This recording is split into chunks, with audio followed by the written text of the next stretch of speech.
The incredible strength of Northeast Ohio is we make things. We know how to make things. We've got a lot of technology here in all kinds of areas, but what we need more of, frankly, is market thinking, because the technology has to be focused on the right market application in the right way. And you combine those two and you've got something really powerful. We have to look forward, and it's a multi-dimensional exercise.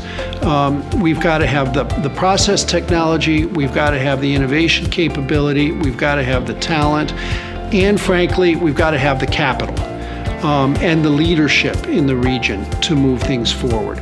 Because manufacturing in 10 years is going to be totally different from what it was only a few years ago.